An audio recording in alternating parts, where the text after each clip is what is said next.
deben ingerir en función de las condiciones de la persona, sexo, edad, actividad laboral, entre otros, para mantener la salud o curar la enfermedad. Entonces, la dietética puede estar ligada a la cocina, puede estar ligada a la gastronomía y también podría estar ligada al arte culinario.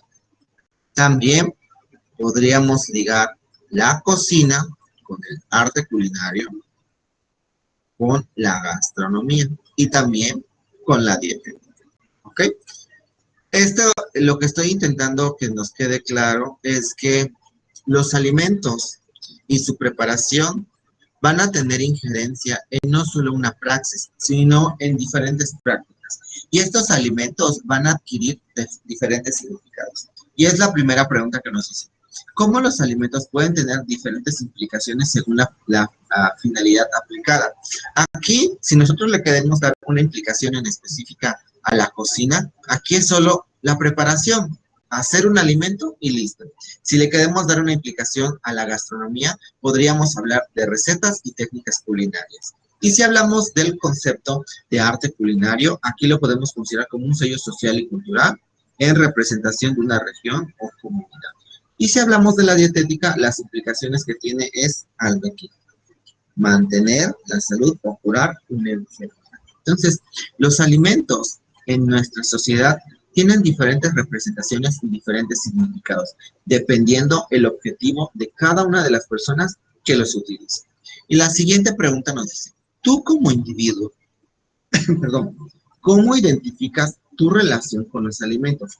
¿Qué significados proyectan para ti? Les voy a pasar una liga en este momento y en la liga voy a querer que me pongan sus comentarios. Denme un segundito.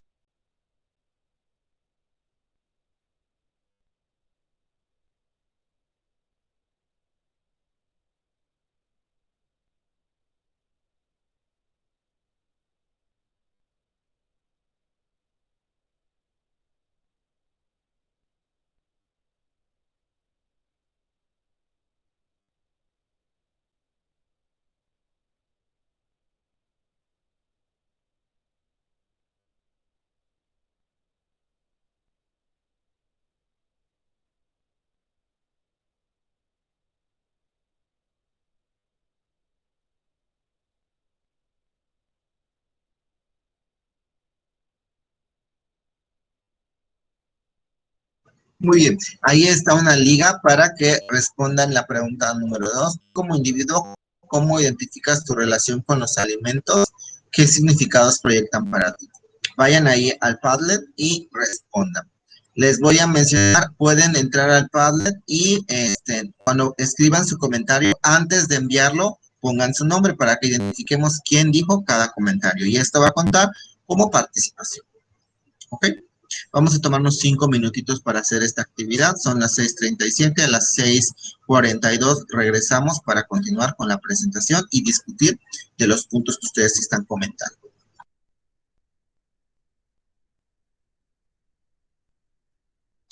Profe, es contestar al número 2, ¿verdad?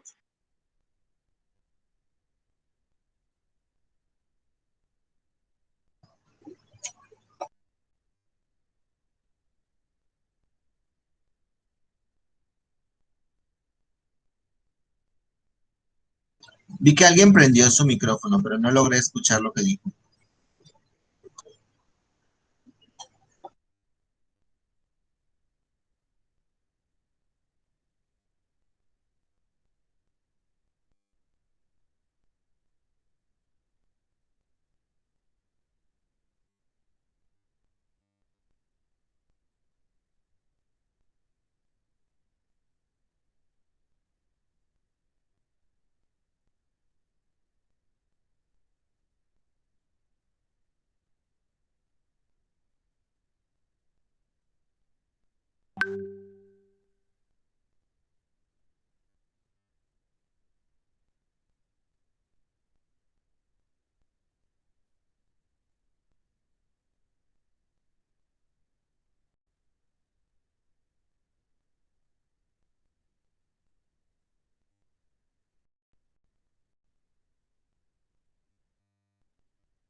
y una definición muy objetiva de su relación con los alimentos. Y mucho de lo que ustedes recordar, algunos sabores, algunos olores, cómo es que nuestros sistemas, nuestros sistemas integradores de los sentidos pueden traer consigo mismo estos recuerdos.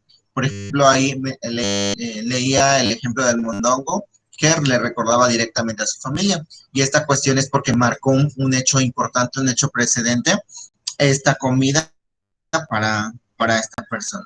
Y justamente como lo mencionaban, los alimentos en realidad pueden ser positivos, más positivos que negativos, dependiendo de la cantidad, la frecuencia y el uso que cada persona le dé. ¿Okay? Entonces, ya que sabemos que los alimentos son una fuente muy importante, primordial, fundamental, no solo para nosotros como individuos, sino también para las sociedades, podemos comenzar con esta cuestión. ¿Hasta aquí hay alguna duda?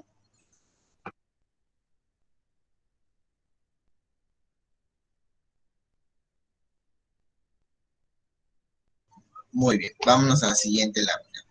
El primer tema que vamos a tratar aquí en el arte culinario es la evolución de los alimentos. Nuevos conocimientos, nuevas técnicas, un cambio en la concepción de los alimentos.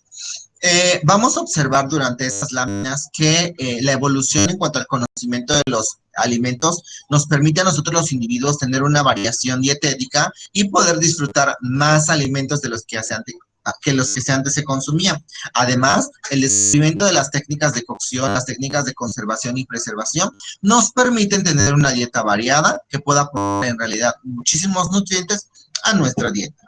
Muy bien, comencemos con los inicios de la alimentación. Esto seguramente en algún momento lo vieron en su asignatura de antropología de la nutrición, pero me parece muy importante retomar este punto porque está muy ligado a lo que vamos a ver más adelante.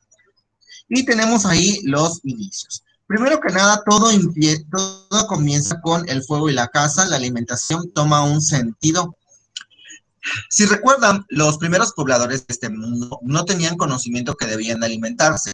Es decir, no tenían conocimiento que llevarse a la boca alimentos pues era la acción de alimentarse, sino que ellos desconocían si las cortezas, los frutos, las hojas podían funcionar como alimentos. De hecho, los primeros pobladores de este mundo se conoce que tenían una adaptabilidad bioquímica que les permitía almacenar grandes cantidades de energía por periodos muy largos. Y esto era porque no siempre tenían alimentos a su alcance. ¿Ok? Además, podemos distinguirnos entre los primeros pobladores porque estos tenían que recorrer grandes dimensiones para poder tener acceso a los alimentos. Y una vez que estos tenían acceso a los alimentos, podían consumir grandes cantidades para almacenar muchísima energía por mucho tiempo. Después de que sean nómadas, se convirtieron en sedentarios. El estar rondando por zonas muy similares, cada vez más frecuente, lo que hizo es darse cuenta que todas aquellas semillas que ellos tiraban al subsuelo, estas producían plantas y producían nuevos árboles frutales o nuevos alimentos para su consumo. Entonces, con ese nuevo descubrimiento, el hombre que era nómada se convirtió en sedentario, generando que ahora la alimentación sea aún más variada. Ya no solo consumían semillas, ya no solo consumían pequeños roedores o animales pequeños, sino que al tener esos asentamientos le permitían generar una casa más organizada que le pudiese durar por muchísimos más días. Además, estos alimentos que comenzaron a plantar, pues comenzaban a dar frutos y los podían manipular en diferentes temporadas. Y aquí nos dice, bueno, aquí es el segundo punto, el nómada que dejó de ser nómada porque aprendió a cultivar. Es el punto más importante del desarrollo histórico. No estar andando por todo el mundo, sino es tener un lugar establecido, cultivar nuestros propios alimentos. Este nómada que se vuelve sedentario, pues marca una trascendencia en la alimentación que se tiene hoy en día, debido a que integran diferentes alimentos a la dieta. Es decir, ya tienen semillas, ya tienen insectos, ya tienen animales, les permiten tener una dieta muy variada y bastante completa. ¿Ok? Obviamente no podemos decir que tenían una alimentación muy similar a la que tenemos hoy en día, pero podemos destacar que el desarrollo que tuvo su dietética en esa temporalidad contribuyó a que la esperanza de vida de ese individuo incrementara drásticamente. Es decir, no morían prematuramente porque ya no estaban, expuestos a estos animales peligrosos que podían causarle daños, sino que ya tenían un refugio donde tenían alimentos constantemente. Y además, este refugio que tenían les aportaba, los alimentos que cosechaban, perdón, les aportaban variaciones en cuanto a los nutrientes, porque se dedicaban a cosechar diferentes productos. Además, se menciona en algunas bibliografías que estos sedentarios, al asentarse, pues comenzaron a tener vecinos y lo que hacían como que compartir sus alimentos con los otros asentamientos para que ellos puedan tener mayor variación de productos. Muy bien, este individuo que era ahora sedentario, se dio cuenta que producía muchos alimentos y todos estos alimentos que producía estaban generando muchos desperdicios. Cabe mencionar que esta cualidad que adquirió el nómada de aprender también le permitió nuevas herramientas. Y una de las máquinas más importantes que desarrolló el hombre sedentario fue la máquina de arado. Es decir, los que hacían caminos para poder depositar las semillas y que las plantas puedan crecer y estas puedan generar frutos. Muy bien, estos pequeños arados también, después de que se crearon esos pequeños arados, se comenzaron a producir más alimentos y tuvieron que idearse algunas formas para almacenar los productos. Y es así como comienza el almacenamiento de semillas. Además, se dieron cuenta pues que el suelo tenía que tener más nutrientes. ¿Y cómo se dieron cuenta de esto? Directamente con los animales. Ellos se basaban mucho en la observación y qué es lo que pasaba en su entorno. Con la llegada de los animales de cautiverio, le permitió al individuo no solo tener alimentos a su alcance, sino tener un suelo más fértil, debido a que estos animales no siempre solo eran utilizados como fuente alimentaria, sino también como fuente de abono. ¿Ok? Este abono directamente era ligado a los excrementos de las aves que tenían en cautiverio y permitían fertilizar el subsuelo. Ahora, y es por eso que nos dicen, ahora son parte de la sociedad y son parte de la alimentación. Y justamente como les decía, ¿qué hacemos con lo que sobra? Pues comienzan a desarrollar sistemas de almacenamiento, comienzan a guardar algunas semillas, comienzan a identificar las temporalidades por las cuales los alimentos van creciendo. Muy importante que estoy olvidando mencionar, las bibliografías muchas veces solo se limitan a comentar que el individuo solo pasaba, pero estos individuos les gustaba establecerse cerca de asentamientos que tenían contacto con riachuelos o lagos, permitiendo que también puedan tener el aporte de los nutrientes provenientes de las aguas. Es decir, consumían pescado, se dedicaban a la pesca, ya tenían conocimientos de cómo atrapar a estos animales para poder consumirlos. ¿Aquí alguna pregunta?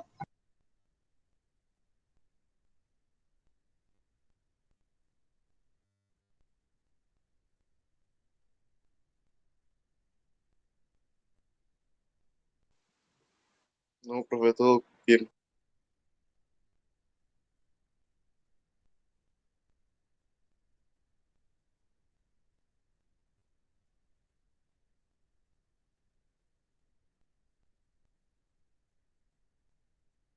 Muy bien, si no hay preguntas, continuemos. Vamos a comenzar ahora con las grandes civilizaciones que aportaron un desarrollo en lo que conocemos hoy en día como la alimentación.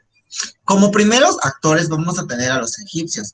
Estos individuos tenían en verdad grandes aportes al desarrollo de los alimentos. ¿Ok? Los egipcios tenían una de las características es que su cultura era impenetrable, por lo consiguiente esta cultura tardó muchísimo tiempo en desarrollar muchas características de la alimentación. ¿Ok?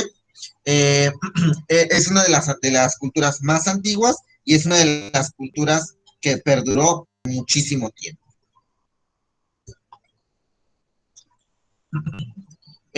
Aquí cuando hablamos de los egipcios, hablamos que ellos ya tenían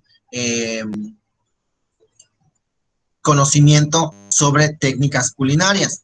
El individuo sedentario y el individuo nómada, sus técnicas culinarias eran muy limitadas. Ellos solo practicaban los caldos, las sopas, el ahumado y el asado.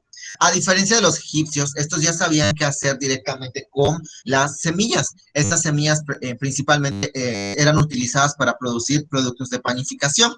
Estos productos de panificación pues eran una de la base de la dieta del egipcio. Además, es muy importante mencionar que la cerveza ya era parte de su alimentación. Existían oficios que directamente estaban encaminados a servir a los reyes. Estos ofertaban grandes banquetes, por lo que contrataban a esclavos que eran cerveceros, carniceros, y servían directamente para desarrollar esos alimentos. También consumían alimentos provenientes de las aves. Podemos observar que ellos consumían algunos pescados, algunos pájaros, unas aves de corral, como las que conocemos hoy en día.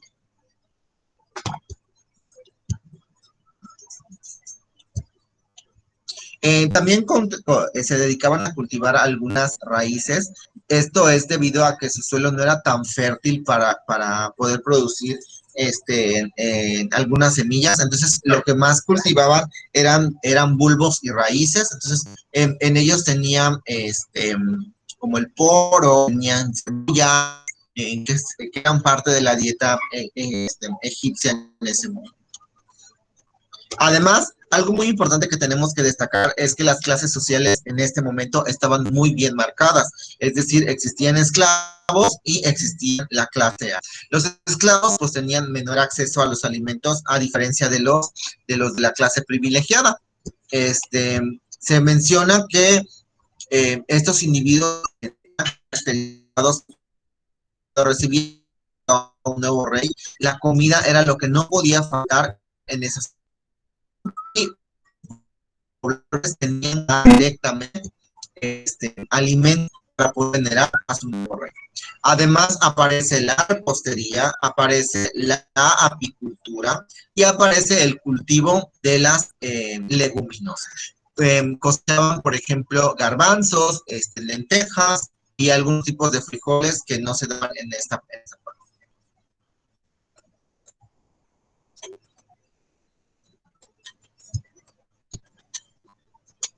Muy bien, después de que hemos hablado de los egipcios y sus avances que tuvieron, vamos a hablar del imperio hitita. El imperio hitita estuvo en una diferencia en cuanto a los egipcios. A diferencia de los egipcios que ya tenían aves de corral, ya tenían animales que tenían en cautiverio, a los hititas les gustaba seguir con esta práctica de caza. Les gustaba cazar, por ejemplo, venados, jabalíes, burros salvajes y algunos bovinos que se encontraban cercanos a sus asentamientos.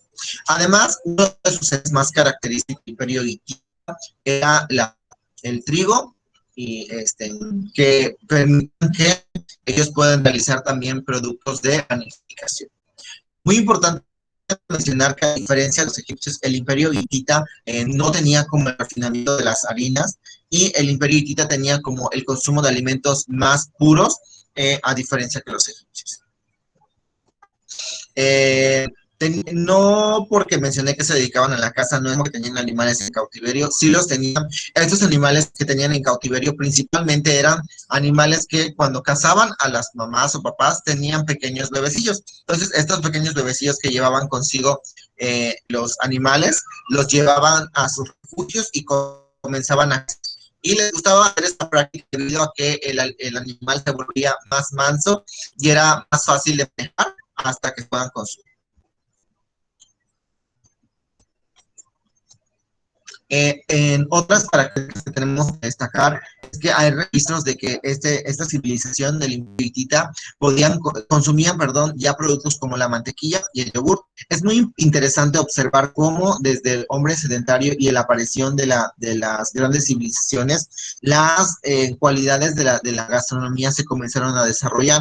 Observar cómo ya que exista el yogur y ya existe la mantequilla es muy interesante, porque hasta hoy en día podemos observar que pues, estos productos siguen formando parte de nuestra dieta. Principalmente se dedicaban a la metalurgia. Esto es muy interesante porque servía como parte de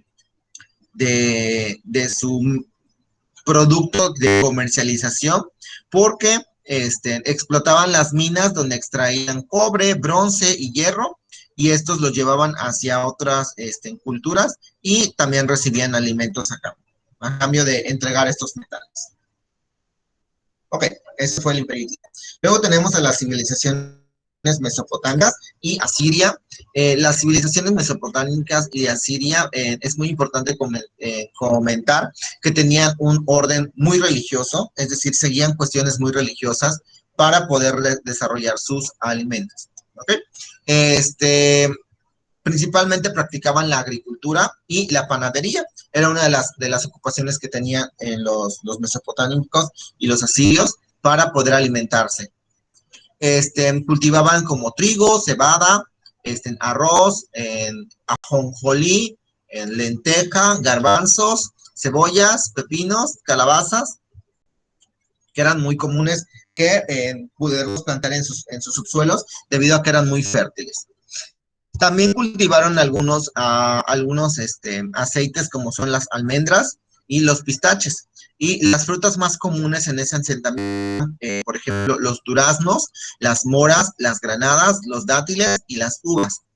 Esto quiere decir que en la civilización mesopotámica ya se tenía registro de que procesaban las uvas y las convertían en vino.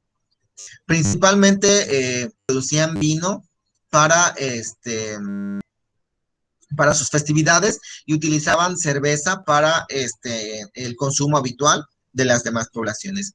Quiero remarcar que cuando hablamos de las civilizaciones mesopotámicas y asirias, no marca una diferencia entre los estratos sociales, es decir, la mayor parte de la población tenía acceso a todos los alimentos y no había escasez, como podemos observar en los egipcios. Los egipcios, la población que era pobre era aproximadamente el 90% y solo el 10% de la población tenía riquezas. Y la población que tenía riquezas se podía dar banquetes y festines, pero la población que era pobre sufría muchas veces hambre. Y es por eso que eran ocupados como esclavos. Luego tenemos el pueblo hebreo. Si los mesopotámicos y los asirios creyeron que ellos eran religiosos, no. El pueblo hebreo fue lo más religioso que pudo existir en ese momento. Porque ellos sí, en realidad, seguían mucho de la práctica que ya conocemos hoy en día como es parte del cristianismo. Eran grandes cultivadores y agricultores, cultivaban cereales y en la agricultura plantaban cebada, olivo, entonces desarrollaron también el uso de aceites, aceites para su consumo. ¿Okay? Lo que podemos destacar de los hebreos es que mucho de la historia que podemos encontrar está desarrollada en la cuestión bíblica. Es decir, hay muchos reportes de cómo se alimentaban gracias a los libros bíblicos. La comida más importante era la leche de cabra y de oveja. A diferencia del imperio hitita, el pueblo hebreo tenía más el consumo de productos de cabra, y esto era directamente ligado a su cuestión religiosa. Perdón.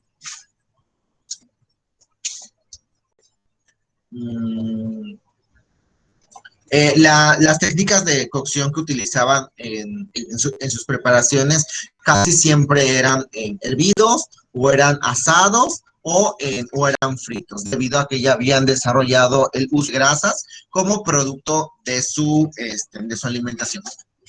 Tenían una clasificación de animales que sí podían consumir y que no podían consumir. Podemos observar que algunos animales los consideraban impuros y los otros puros. Aquellos que eran impuros no se podían consumir y los que eran puros. Los puros podemos encontrar a todos aquellos que tienen pezuña, cornea.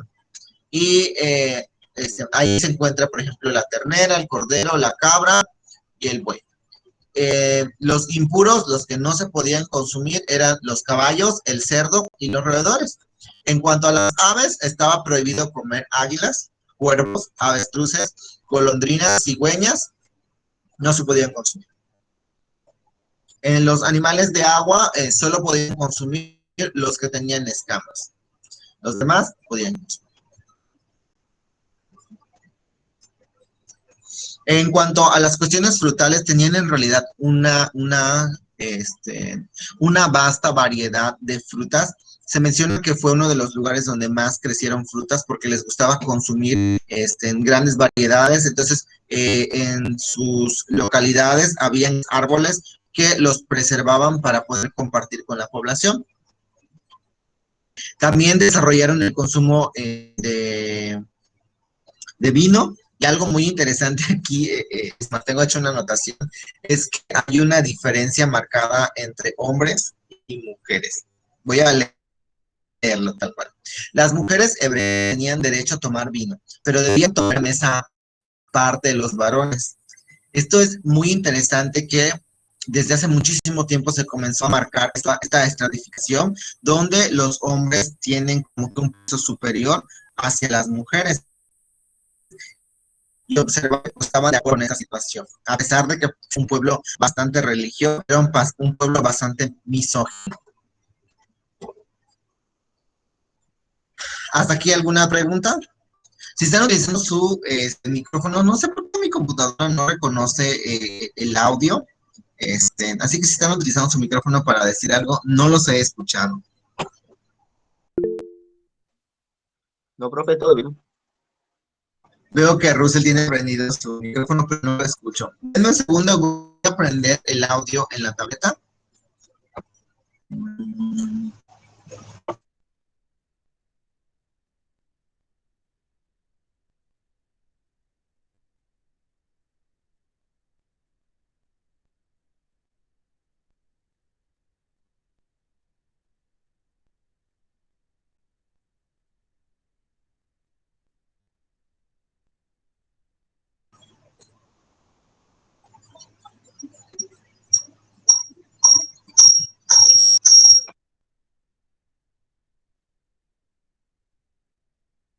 Es que si tengo abierto el micrófono en las dos sesiones, por alguna razón se escucha muy feo.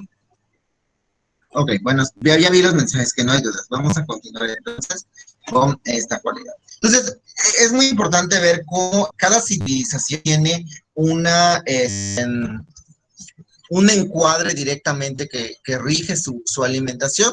Observemos cómo los egipcios, pues ya los estratos sociales marcan que unos son superiores y otros son inferiores. El imperio hitita que sigue indicando las cuestiones de los sedentarios y los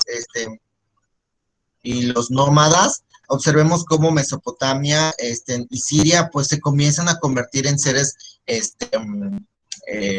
religiosos y comienzan a consumir leche de cabra, y veamos cómo el pueblo hebreo marca cualidades bastante contemporáneas en los individuos, y veamos cómo su desarrollo de la estratificación no va en las cuestiones sociales, sino va en las cuestiones de diferenciar entre hombres y mujeres.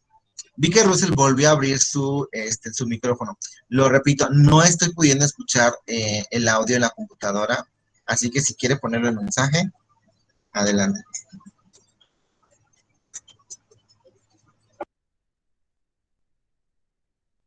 Ah, ya vi que lo que dice Russell, no había visto los mensajes. Justamente es una buena película para poder observar estas cualidades culturales que se tenían en ese momento.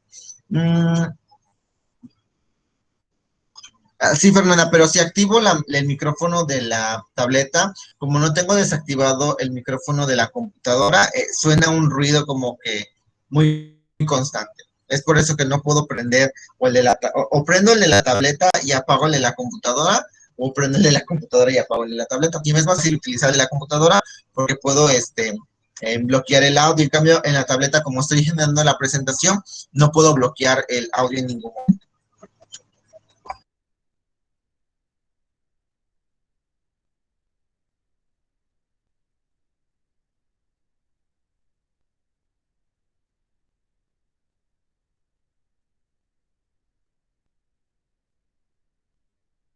Muy bien, ahora vamos a hablar de las culturas clásicas, que las culturas que aportaron grandes conocimientos a la gastronomía que tenemos hoy en día. Y vamos primero, no, Mavis, no la estoy grabando.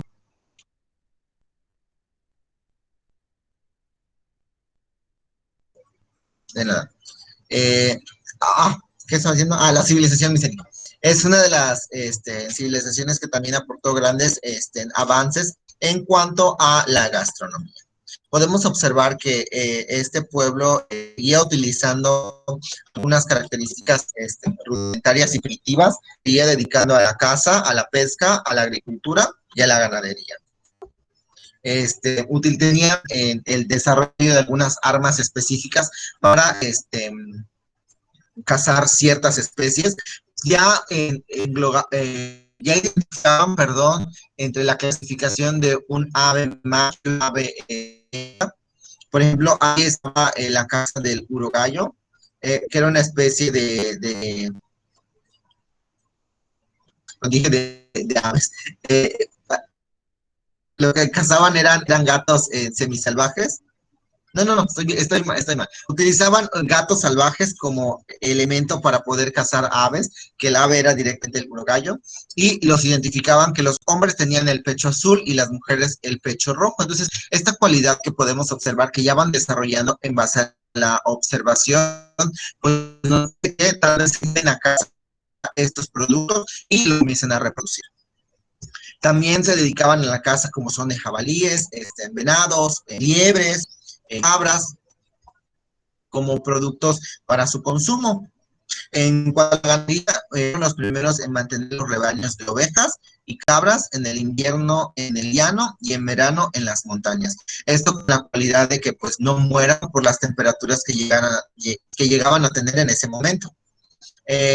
También tenían productos de desarrollo como pueden ser el queso y principalmente el queso. Ellos tenían domesticadas de corral, tenían patos, gallinas, gallos, cisnes, pavo real.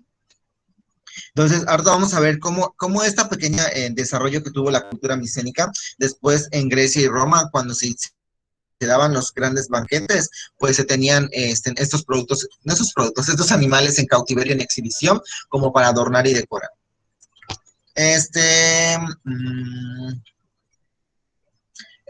Desarrollaron la apicultura de igual manera. Se menciona que tenían productos que preparaban a base de la miel, es decir, que endulzaban algunos productos, sus postres principalmente, directamente con la miel. También cosechaban algunas leguminosas como son las lentejas, las habas, los chícharos y los garbanzos. Algunas de las características de la civilización micénica. Grecia. Muy importante hablar de esta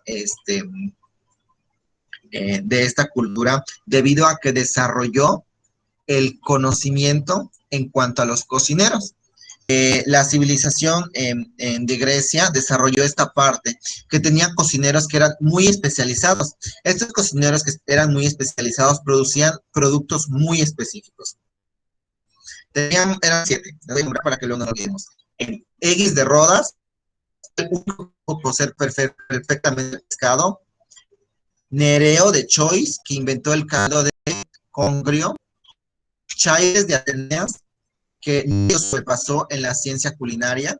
Luego estaba Lampria, que inventó la salsa negra a base de sangre. Apotonete, que inventó el embutido. Etino, gran cocinero de las lentejas, legumbres. Sí, ahora sí. Legumbres, base de la cocina griega. Maestro por excelencia, que inventó una infinidad de guisados en la vapor. Entonces podemos observar que la gastronomía que tenían los griegos directamente era muy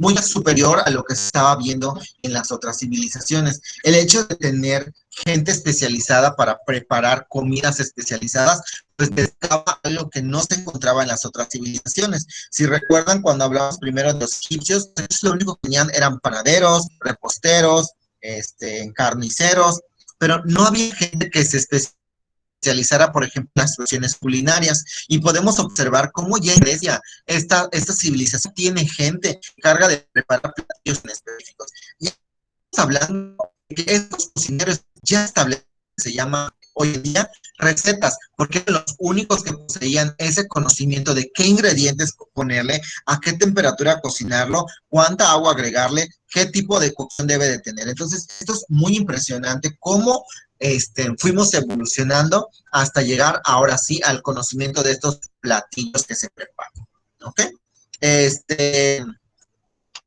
Los griegos desarrollaron también parte de la cuestión de la panadería, pero ellos no solo consumían panificados salados, sino que ya también consumían en panes dulces. Eso es muy importante. Y esto se ligó a que pudiesen desarrollar la repostería como algo importante en su consumo habitual.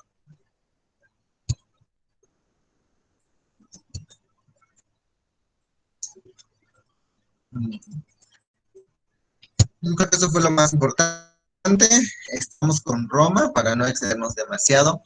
Roma sí, en verdad, destacó también como Grecia.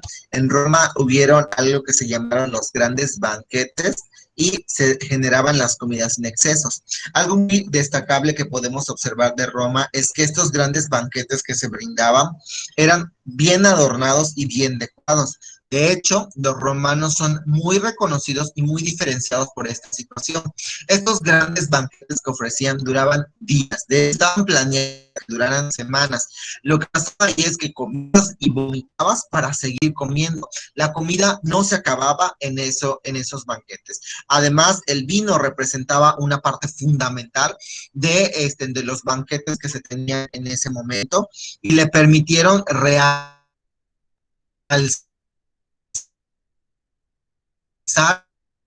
la alimentación como una actividad social, a diferencia de las otras civilizaciones que no tenían este acto como un acto social. Ellos sí ofrecían grandes banquetes para muchas personas y estas personas se dedicaban directamente a consumir. ¿Okay? Además, estos grandes banquetes estaban llenos de desenfrenos, que eran mezclados con otras cuestiones no tan bien vistas. Adoptan nuevos ingredientes en su cocina, utilizan, por ejemplo, ya las vinagretas, utilizan algunos productos de mezcla para generar nuevas masas, nuevos sabores. Una de las características de la comida, de la dieta que tenían los romanos, es que les gustaba que estos banquetes que ofrecieran, en verdad estén llenos de sabor y de diferentes preparaciones. Ahí ya comienzan a utilizar las especias como ingrediente importante para brindarle mayor sabor a la comida. Utilizaban el laurel, el tomillo, el orégano, la salvia, el cilantro fresno y la malva. Entonces ya la carne no solo era salada, sino que ya tenía otro sabor gracias a las especias que empezaron a utilizar. Utilizaban además, por ejemplo, algo muy importante que lo tengo aquí anotado, es que ellos consumían cerdo y tenían algo muy similar a lo que nosotros conocemos como lechón al horno, pero lo que ellos hacían es que eran rellenar a los lechones con aceituna y hornearlos. Entonces, hornearlos en estos hornos de panificación. Entonces, estas aceitunas con los que le rellenaban, le daban un sabor extraordinario y muy diferente a la gastronomía que se tenía en ese momento.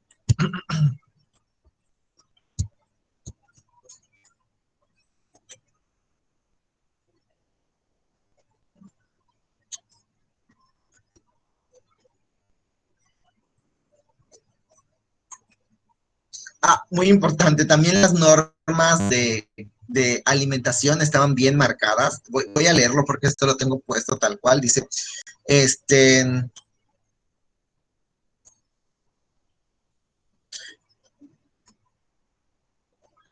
acá está. Los invitados con estirados apoyados sobre el brazo izquierdo, pudiendo utilizar únicamente si respetaban las normas de educación, los dedos de la mano derecha para tomar los alimentos de la mesa o de las bandejas que ofrecían los esclavos. Esto es muy interesante que pues solo te van a permitir utilizar una extremidad y con esa extremidad vas a poder alimentarte. Entonces era muy chistoso cómo había normas de etiqueta para alimentar durante ese momento. Otra cuestión que se destaca de Roma es que se comenzaron a utilizar el término gastronomía. De hecho, fueron creo que uno de los principales, de las principales culturas que comenzó a utilizar este término, gastronomía, que tenían grandes gastrónomos que desarrollaron grandes alimentos, grandes preparaciones dentro de ese momento. Podemos destacar a Lóculo, que fue uno de los más destacados. También tenemos a Lucius Licinius, que también fue uno de los grandes gastrónomos en la comida romana.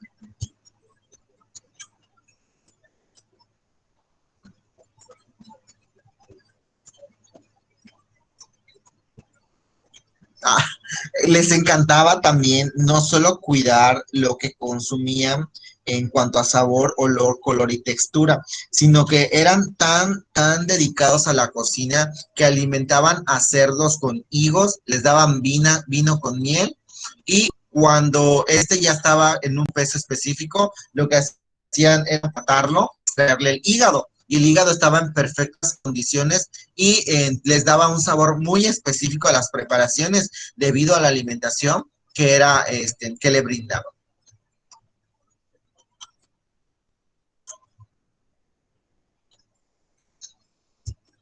Una de las características también que tenemos que mencionar es que Roma adoptó otras culturas porque le permitió la entrada a otras civilizaciones, pero dentro de esta entrada a las otras civilizaciones las hizo adoptar las prácticas que ellos tenían, pero también tenían como un intercambio de información permitiendo que las prácticas habituales que tenían las otras civilizaciones todo lo más destacado la adoptaban en su civilización y por lo consiguiente se enriqueció muchísimo la gastronomía.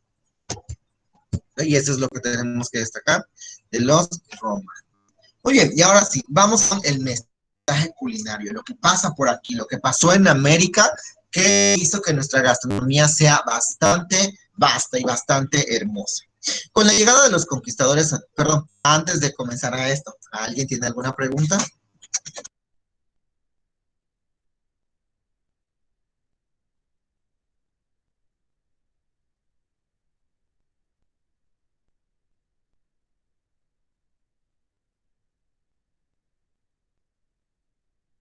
Muy bien, vamos entonces a continuar. El mestizaje culinario fue algo muy importante y algo muy interesante de estudiar, porque eso hizo que tengamos identidad cultural como mexicanos o como Latinoamérica. Si nosotros intentamos comparar la cultura americana con la cultura latinoamericana, observaremos que la que es más rica en historia gastronómica será directamente la latinoamericana, porque aquí tiene similitudes en cuanto a la preparación, a diferencia de otras culturas. Bueno, comparándolo directamente con la americana. Nos dice, con la llegada de los conquistadores a tierras americanas, surge una combinación de tradiciones gastronómicas que sentaron las bases de la cocina mexicana.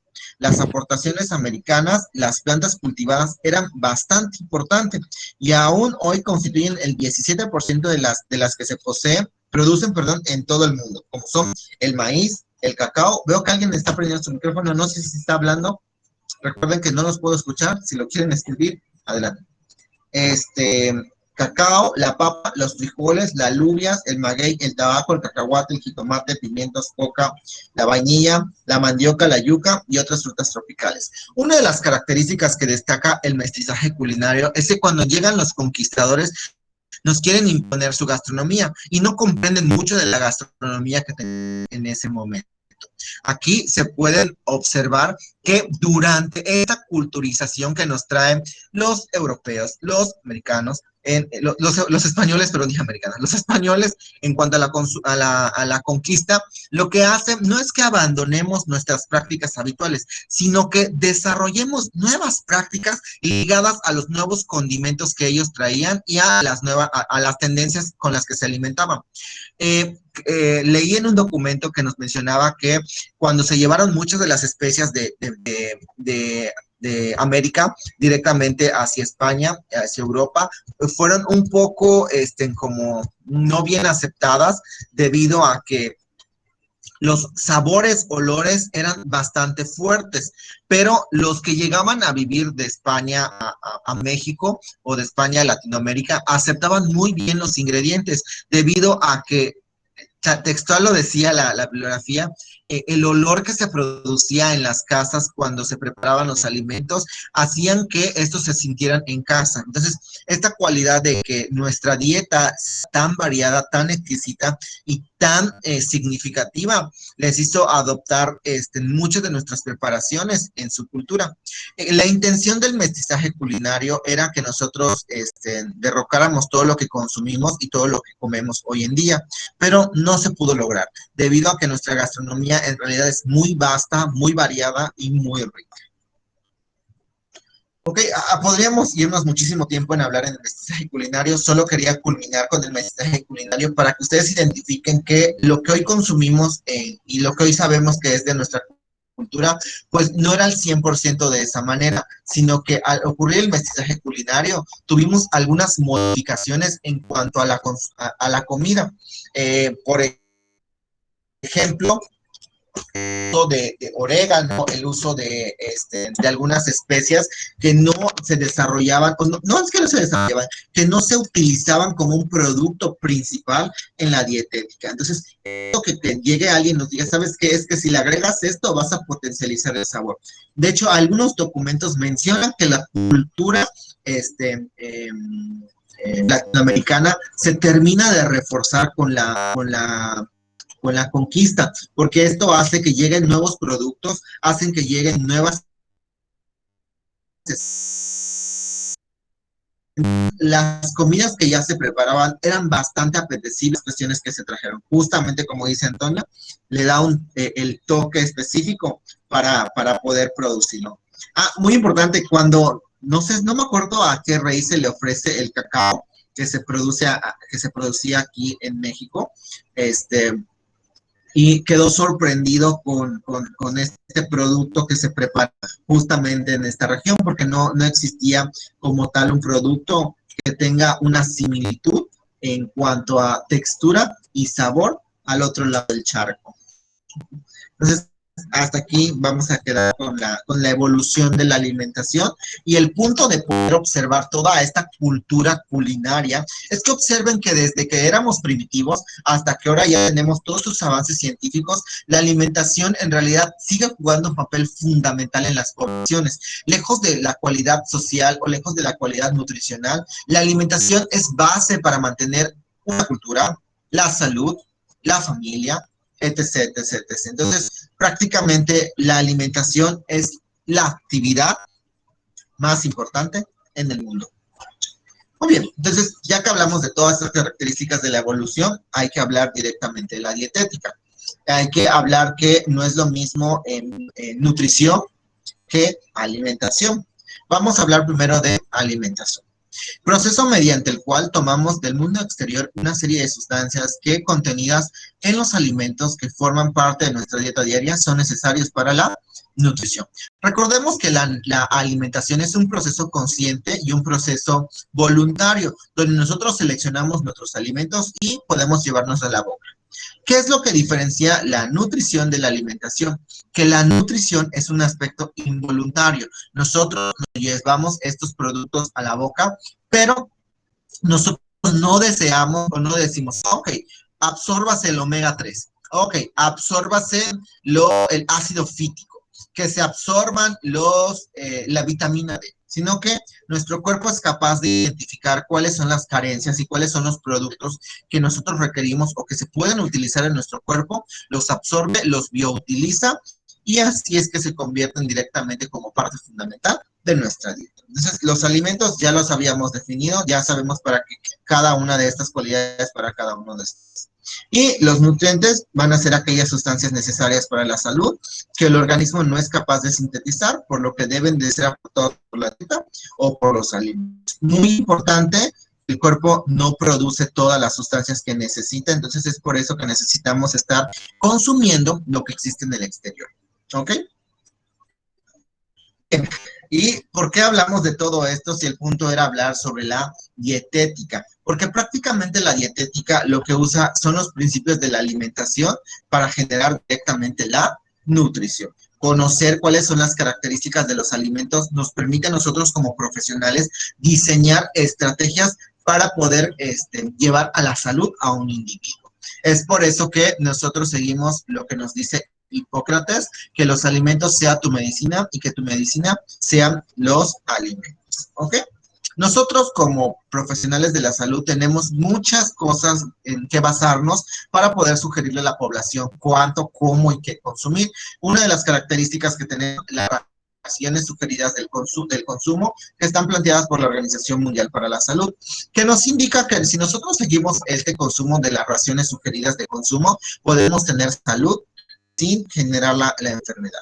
Y es por eso que los divide en la frecuencia de consumo de diferente manera.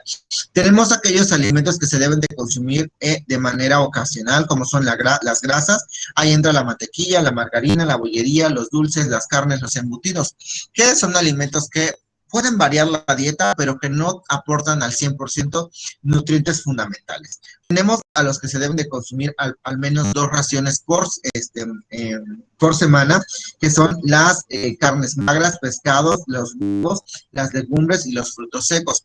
Cuando la Organización Mundial de la Salud nos dice al menos 2, es para que nuestra dieta en realidad tenga un aporte fundamental de las características de estos nutrientes. Tenemos los que se pueden consumir de 2 a 4 raciones por semana, como son la leche, el yogur y el queso. Esto es debido a que algunos de estos alimentos participan en los procesos de crecimiento, en los procesos de reposición de algunos minerales que no se encuentran tan fácilmente. Y tenemos aquellos que se deben consumir más de 4 raciones a la semana, que son los panes, los cereales, los cereales integrales, el arroz, la pasta, la papa y las frutas. ¿Okay? Estas raciones sugeridas de consumo pueden estar diseñadas en un plan dietético enfocado a una dietoterapia en específico. Y prácticamente lo que nosotros tenemos que seguir directamente para seguir una dietética es una alimentación saludable, identificar cuál es la dolencia del individuo y generar un tratamiento terapéutico. ¿Okay? Para poder hablar de que nosotros seguimos las pautas de una dietética correcta, es importante identificar qué es una dieta equilibrada. Puede ser cuantitativamente correcta y cualitativamente correcta. Cuando hablamos que es cuantitativamente completa, es porque aporta la energía adecuada, permite el mantenimiento o la consecución del peso ideal. Hay que quitarnos de la mente este término porque en realidad no existe. Serviría de ser del peso saludable. ¿Okay? Aporta todas las vitaminas y minerales en cantidades no inferiores de 2 tercios de las recomendadas. Entonces, cuando hablamos de cuantitativamente, hablamos que las cantidades de consumo nos van a dar la energía para vivir correctamente, los nutrientes para poder mantenernos y las vitaminas y minerales para poder repararnos consecutivamente. Cuando hablamos cualitativamente es que contempla un individuo para su planeación, no la misma energía que va a consumir Rafael es la que necesita Mavis. Objetiva con los alimentos que incluye, tal vez Roberto tiene una enfermedad de síndrome de intestino irritable y tal vez Russell es un fisicoculturista. Entonces no van a ser las mismas demandas que van a tener cada uno de estos 2 individuos. Y está basada en la dieta habitual del paciente.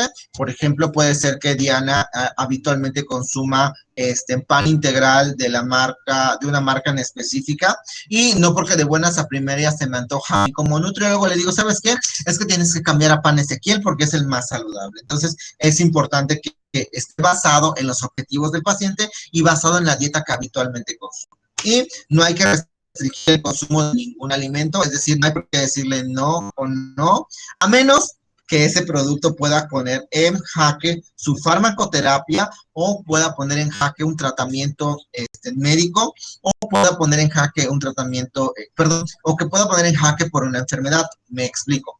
Podemos restringir el consumo de sodio. Cuando hablamos de un paciente con hipertensión arterial, podemos restringir el consumo de potasio, de fósforo, de magnesio y de la cantidad de proteínas cuando estamos hablando de un individuo que sufre enfermedad renal crónica que no está recibiendo diálisis. ¿Me explico? Hay situaciones en específicas que tenemos que restringir el consumo, pero habitualmente no se deberían de prohibir a toda la población porque deberíamos de ser capaces de integrarlo en una dieta sin poder eliminarlos. ¿Okay? Entonces no hay que satanizar a ningún alimento, porque todos los alimentos cumplen funciones específicas en nuestro cuerpo. Y sí, algunos no aportan ningún nutriente, pero si el paciente lo requiere en su dietética, es importante contemplarlo y explicarle las razones por las cuales no debe de consumirlo. Y una vez que lleguemos a una negociación en el no consumo, eliminarlo paulatinamente de la dieta. ¿Ok? Esto quiere decir que tenemos que educar a las personas de cómo se deben alimentar. Y es así como la dietética y la cultura alimentaria tienen una similitud, porque la cultura alimentaria específicamente es todo lo que consumen habitualmente, lo que significa para ellos, y la dietética directamente contempla estas características para integrarlo en el plan de cuidado nutricional de una persona. ¿Okay? Muy bien, hasta aquí, ¿hay alguna pregunta?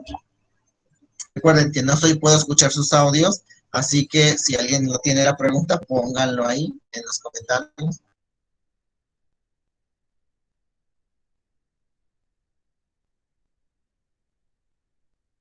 Muy bien. Pude haber dado la clase solo diciéndoles qué es cultura alimentaria y qué es dietética, pero iba a ser muy aburrido.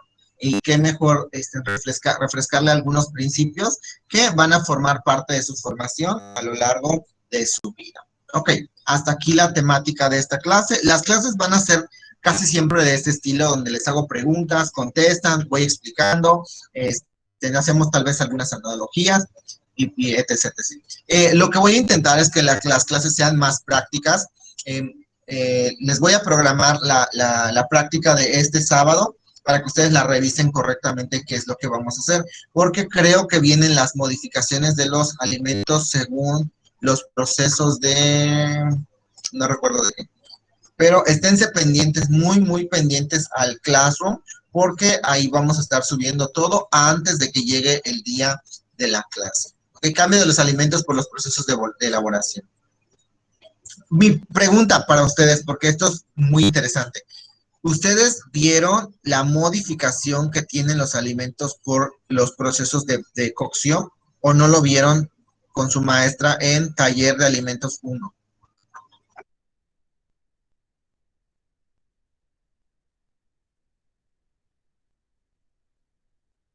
Sí vimos algunos. Ay.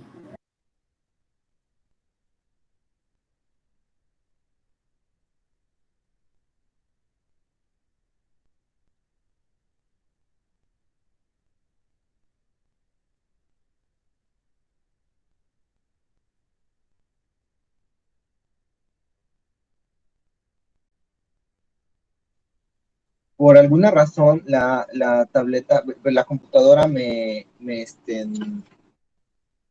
sacó de la sesión, pero qué bueno que tengo iniciada aquí y ahora voy a ver los mensajes. Procesos de fusión como la desnaturalización de proteínas, no muy a detalle, pero sí lo vimos. Estaría bien una repaso rápida, ¿no? Vimos métodos de preparación, ¿no? Sí. Hablo, por ejemplo, ¿vieron qué características tiene, por ejemplo, el horneado, a la plancha, la salmuera? ¿Todo esto lo vieron o no lo vieron?